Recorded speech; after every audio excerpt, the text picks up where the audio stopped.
Xin chào bạn, chúc bạn một ngày rực rỡ. Ngày hôm nay tôi muốn được trò chuyện với bạn về một chủ đề mà có lẽ ai trong chúng ta cũng quan tâm. Đó là sự cân bằng trong cuộc sống. Cân bằng giữa công việc và gia đình. Cân bằng giữa sự phát triển và sự chậm lại để chăm sóc chính mình. Cân bằng giữa thế giới bên ngoài và thế giới nội tâm. Cân bằng giữa những mối quan hệ xung quanh và mối quan hệ với chính mình. Và ngay bây giờ tôi sẽ chia sẻ với các bạn 3 bước được viết tắt thành ABC để giúp bạn kiến tạo và duy trì sự cân bằng trong cuộc sống nhé. Bước đầu tiên vô cùng quan trọng, chữ A của chúng ta viết tắt cho từ awareness, có nghĩa là sự nhận thức. Trước hết hãy tự ý thức một cách rất rõ ràng cho chính mình rằng cân bằng thực sự có ý nghĩa như thế nào với bạn vào thời điểm này trong cuộc đời mình. Hãy nhớ rằng sự tự nhận thức là khởi đầu của mọi thay đổi. Khi bạn tự ý thức, bạn sẽ biết được lựa chọn nào bạn cần thực hiện để tôn trọng những giá trị cốt lõi của bạn. Vậy quay trở lại câu chuyện của chúng ta hôm nay. Cân bằng có ý nghĩa như thế nào với bạn? Với bạn, một cuộc sống cân bằng là một cuộc sống ra sao? Biểu hiện của nó là gì? Là bình yên, là sự hòa hợp, là sức khỏe tốt, là sự vững chãi, hay là sự thăng hoa? Khi bạn có được những câu trả lời cho riêng mình như vậy, là lúc bạn sẽ có khả năng để điều chỉnh, dịch chuyển và đưa ra những lựa chọn tương thích với cuộc sống cân bằng theo đúng định nghĩa của bạn.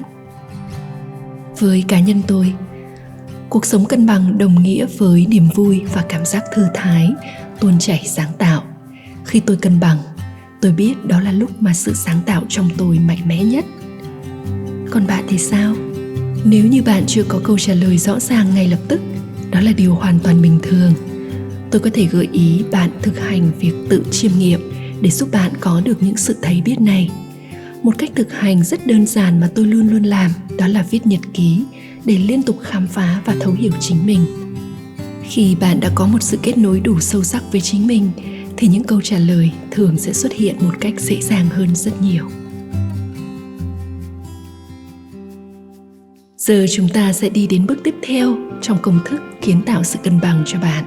Đó chính là chữ B, chữ cái đầu tiên của từ boundaries, có nghĩa là những ranh giới. Ranh giới là một từ quen thuộc trong lĩnh vực khai vấn và phát triển bản thân. Vậy thực chất, ranh giới là gì? Có rất nhiều loại ranh giới bạn ạ. Ví dụ, những ranh giới trong công việc và tính chuyên nghiệp, ranh giới về thời gian, ranh giới đạo đức, ranh giới cá nhân, ranh giới vật lý hay ranh giới cảm xúc. Ranh giới giống như những sợi dây tưởng tượng để phân cách chúng ta trong những mối tương quan với những người, những vật ở quanh ta. Tôi sẽ lấy một ví dụ để bạn dễ hình dung hơn nhé. Tôi có thể nói rằng tôi sẽ đặt một ranh giới để giới hạn thời gian của mình. Khi một ai đó muốn nói chuyện với tôi về một công việc nào đó, tôi sẽ mời họ đặt một cuộc gọi 10 phút. Khi một ai đó muốn đàm đạo về một chủ đề hoặc muốn tôi khai vấn, tôi sẽ mời họ đặt lịch hẹn một cuộc gọi 30 phút. Những cuộc hội thoại bất ngờ không có mục đích hoặc chủ đề rõ ràng, mặc dù đôi khi cũng thú vị, nhưng thường không phải là cách sử dụng hiệu quả thời gian với tôi. Tôi đặt ra ranh giới thời gian như vậy để cho phép tôi cân bằng thời gian của mình tốt hơn, để có thể sử dụng quỹ thời gian của mình vào những việc quan trọng và ý nghĩa cho tôi cũng như cho những người quanh mình. Vì vậy bạn thân mến, hãy xác định rõ với chính mình thứ quan trọng nhất với bạn và can đảm nói không với những thứ khác. Điều này sẽ giúp bạn tạo ra những ranh giới để từ đó kiến tạo nên một cuộc sống cân bằng hơn. Đây là thứ mà tôi gọi là những ranh giới đẹp đẽ, beautiful boundaries.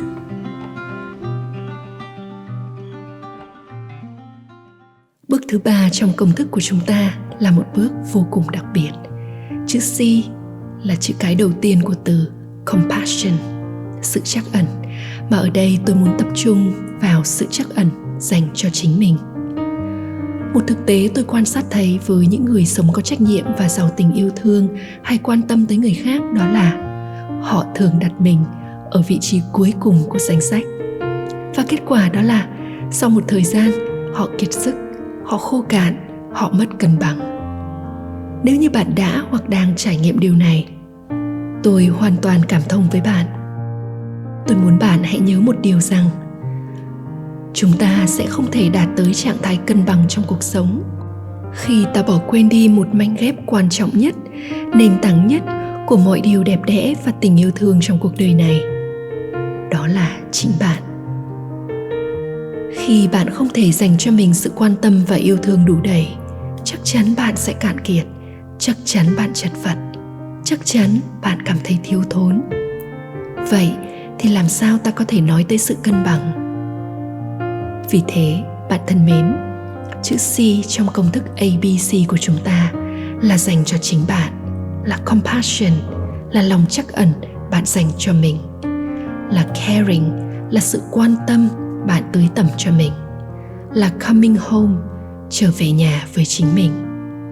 Khi bạn đủ đầy và bình ổn, khi bạn có thể trao cho mình tình yêu thương và sự đón nhận vô điều kiện, một cảm giác vững chãi, bình yên nội tâm sẽ hiện diện trong bạn. Một cảm giác như thể bạn là tảng đá vững vàng cho chính mình tựa vào. Và khi bạn có được một sự nương tựa như vậy, mọi bất ổn, sóng gió ngoài kia cũng khó có thể khiến bạn mất đi sự cân bằng luôn hiện hữu trong bạn.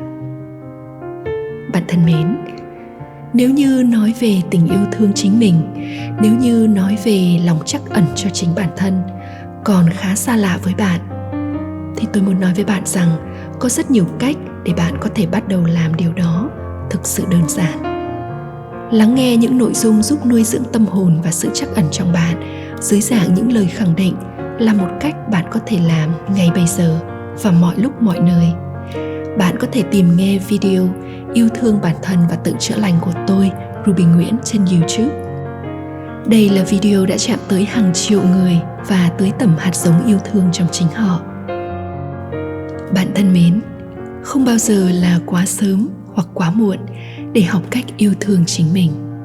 Và khi bạn làm được điều này, bạn sẽ chứng kiến những điều tuyệt vời, đẹp đẽ, bừng nở trong cuộc sống của bạn.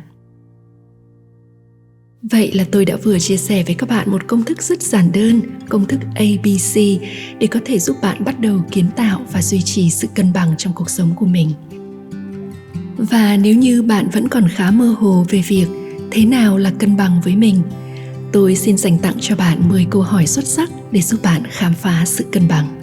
Bạn hoàn toàn có thể dùng những câu hỏi này để tự hỏi chính mình và quan sát xem những câu trả lời nào sẽ xuất hiện trong bạn nhé. Câu hỏi đầu tiên: cân bằng có nghĩa là gì với tôi? Câu hỏi thứ hai: cảm giác cân bằng là như thế nào với mình? Câu hỏi thứ ba: làm thế nào mình biết được cuộc sống của mình đang cân bằng?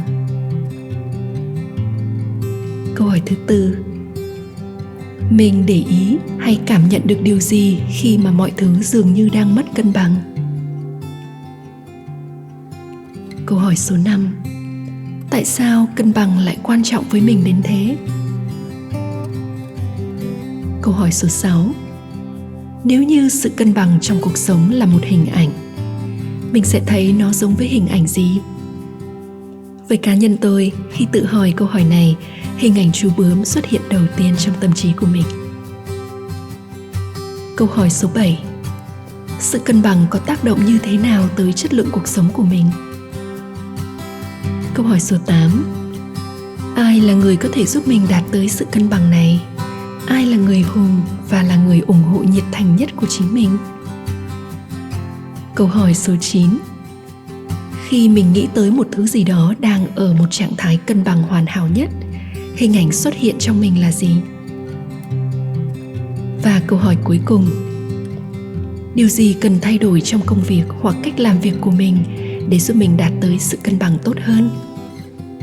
Bạn có thể dành một khoảng thời gian cho riêng mình để hỏi và trả lời 10 câu hỏi này một lúc, hoặc bạn có thể chọn ra một vài câu ngẫu nhiên để viết nhật ký. Tôi tin rằng bạn sẽ rất bất ngờ với những câu hỏi bạn tìm thấy trong chính mình thông qua bài tập trải nghiệm này.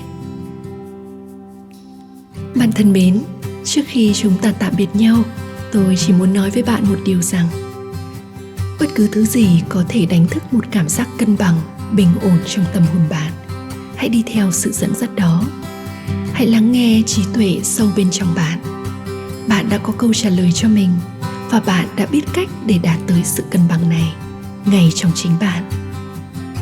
Và một điều nữa tôi thực tâm mong muốn bạn hãy luôn luôn ghi nhớ, đó là người khác có thể không thích bạn, người khác có thể không yêu bạn, người khác thậm chí có thể không tôn trọng bạn. Nhưng bạn, mỗi khi đứng trước gương, bạn nhất định cần yêu thương người mà bạn nhìn thấy trong đó. Bạn nhất định cần yêu thương chính mình. Cảm ơn bạn rất nhiều đã dành thời gian ở đây cùng với tôi ngày hôm nay.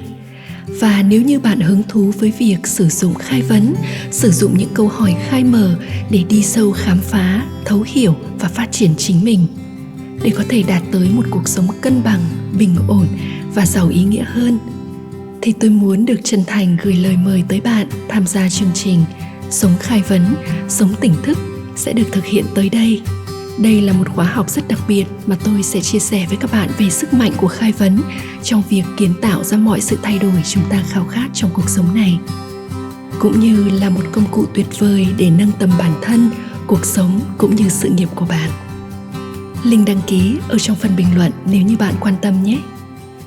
Xin chúc bạn một ngày bình yên và hãy luôn luôn nhớ rằng thế giới này cần bạn và những giá trị chỉ bạn mới có thể tạo ra. Nếu bạn thấy nội dung này có giá trị, hãy nhấn nút chia sẻ hoặc gửi cho những người mà bạn biết đang cần nghe nhé. Rất có thể một ai đó sẽ trở nên tuyệt vời hơn nhờ vào sự chia sẻ hào phóng của bạn. Cũng đừng quên nhấn nút đăng ký kênh để không bỏ lỡ bất cứ một video mới nào. Ngoài ra, hãy để lại một vài dòng trong phần bình luận để chúng ta có thể kết nối sâu thêm bạn nhé. Cảm ơn bạn vì đã ở đây.